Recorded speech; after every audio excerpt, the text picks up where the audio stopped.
ان کو بات سمجھ نہیں آ رہی ہے سر. میں اب آپ میری زبان کھلانا چاہتے ہیں تو میں کھول دیتا ہوں. ہمارے ایک بھائی تھے انگلینڈ میں, عمر نام ہے ان کا, آج بھی انگلینڈ میں. وہ احمد دیدار صاحب کے وہ اسٹوڈنٹ, انہوں نے ان کی مدرسے سے کورس کیا جسے ڈاکٹر ذاکر نائک نے کیا ہوا کرسچینٹی اور اس کے اوپر. وہ پاکستان آئے, یہ کوئی 10 سال پہلے کی میں بات کر رہا ہوں. پاکستان آئے تو ہمارے محلے میں ہی آپ کو پتا ہے قریب ساری ماشاءاللہ مسجدیں ہیں. میرے گھر کے بالکل ساتھ جو ہے بریلویوں کی مسجد ہے, اس کے بالکل تھوڑا سا دور دیوبندیوں کی ہے, اس طرف اہل حدیث کی ہے, بالکل بیک سائڈ پہ امام بارگاہ ہے, اور اہل حدیث کی مسجد تھوڑا سا آگے قادیانیوں کی عبادت کا ہے. ساری موجود ہے. اس نے کہا میں کمپیریٹو اسٹڈی کروں ذرا ود ان ریلیجن, کرسچینٹی اور وہ میں نے سب کچھ کر لیا. قادیانی عموماً اپنی عبادت گاہوں میں غیر قادیانیوں کو داخل نہیں ہونے دیتے. یہ نہیں ہے کہ وہ آپ کو ناپاک یا نجس سمجھتے ہیں, وہ وجہ یہ ہے کہ ان کو دہشت گردی ان چیزوں کا خطرہ ہوتا ہے. واقفیت ہو تو آپ جا بھی سکتے ہیں. اس نے کیا کیا کہ اس نے اپنے ہاتھ میں بائبل پکڑی اور اس نے کہا کہ میں کرسچن سے ریورٹ ہوں مسلمان. تو میں ابھی اسلام میں تحقیق کروں کہ میں نے کس مقبہ فکر میں آنا ہے. ظاہر وہ دنیا دار بندہ تھا, وہ کہہ بھی ٹھیک رہا تھا کہ وہ ابھی مطلب ایک تو سن سنا کے مسلمان ہوتا ہے نا, اس کو تو پتہ ہی نہیں ہوتا میرا کیا فرقہ ہے, جدھر ہی پیدا ہو جائے ادھر ہی ہوتا ہے. اب وہ ریورٹ ہوا تھا, پورا علم حاصل کیا, قرآن پڑھا, کہتا ہے بائبل لے کے میں پہنچا. تو میں نے کہا یہ دیکھ لیں میں بائبل ہے, میں تو کرسچن سے مسلمان ہوں. تو اس طرح میں مطلب اسلام کے فرقوں میں تحقیق کر رہا ہوں, تو میرے بھی کچھ کوشچن ہیں جو آپ نے ایڈریس کرنے ہیں. انہوں نے اس کے لیے دروازہ کھول دیا. یہ اس نے مجھے خود سنایا. کہتا ہے میں جب اندر ہوا نا, میں نے ان کو کہا کہ یار یہ آپ کس بنیاد پہ کلیم کر رہے ہیں کہ یہ قرآن جو ہے یہ اللہ کی کتاب ہے اور نبی علیہ السلام اللہ کے پیغمبر ہیں. ٹھیک ہے, یہ تو آپ کو کہانی کرائے گی ہے نا کہ وہ نبی علیہ السلام کو نہیں مانتے. ٹھیک ہے نا, جیسے حنفیوں کو کہانی کرائے گی ہے کہ اہل حدیث اماموں کو نہیں مانتے.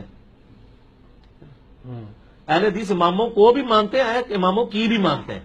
آپ صرف کو ہی مانتے ہیں, وہ کی بھی مانتے ہیں. کی یہ مانتے ہیں کہ ان کی کوئی بات کتاب و سنت خلاف وہ چھوڑ دیتے ہیں کیونکہ اماموں نے خود کہا ہوا ہے, تو ان کو یہ گالی کھانی پڑتی ہے.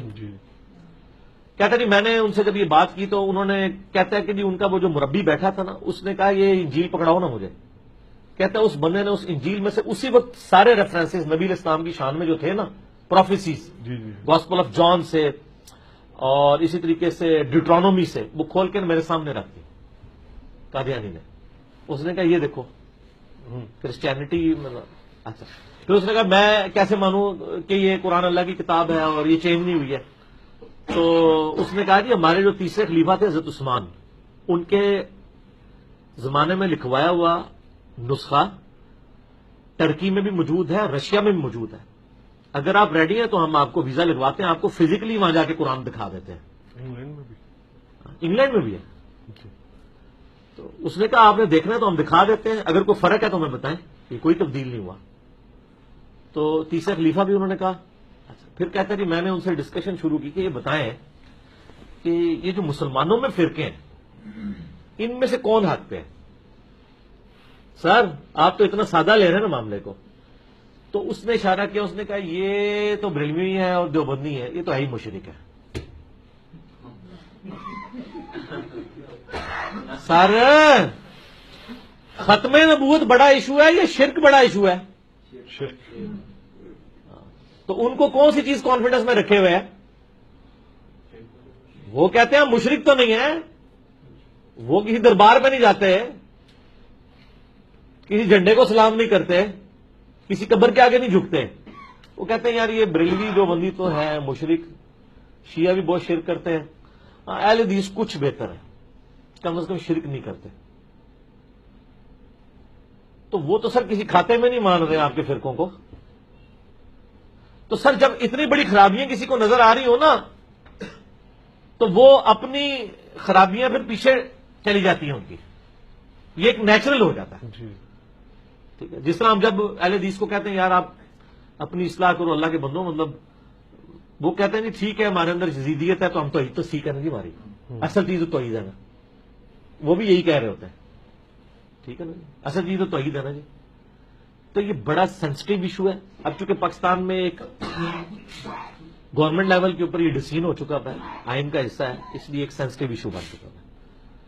میں یہ کہتا ہوں کافر ڈکلیئر کیا بالکل ٹھیک ہے، پرسیکیوشن نہ کریں، علمی طریقے سے دلائل آپ سامنے رکھیں، ان کی اصلاح کی کوشش کریں. اور یہ علمی طریقے سے دلائل اسی لیے نہیں ان کے سامنے رکھتے کہ ان کو پتا ہے کہ دلائل ان کے سامنے رکھے تو اپنی بھی چھٹی ہو جائے گی. ہاں ہوں سمجھ لگی ہے.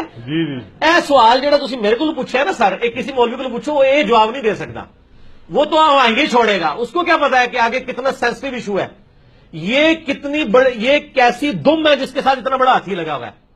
ان کو تو صرف دم نظر آ رہی ہلتے ہوئے، اور مجھے پتا ہے یہ جو دم نظر آ رہی ہے نا آپ کو، اس کے پیچھے ایک بہت بڑا ہاتھی ہے، وہ یہ ہے جو میں بتا رہا ہوں آپ کو. اتنا سادہ مسئلہ نہیں ہے. ان کو دعوت صرف وہ پیش کرے گا جس کے اپنے قائد سے چاہے کوئی بھی کرے. تو چونکہ یہ ہمارے مسلمان فرقے کے لوگ نہیں کر رہے ہوتے، اپنے بزرگوں کو ڈیفینڈ کر رہے ہوتے ہیں، ان کو رگڑا لگا رہے ہوتے ہیں، ان کو بات سمجھ نہیں آتی، وہ ان کا مذاق اڑا رہے ہوتے ہیں.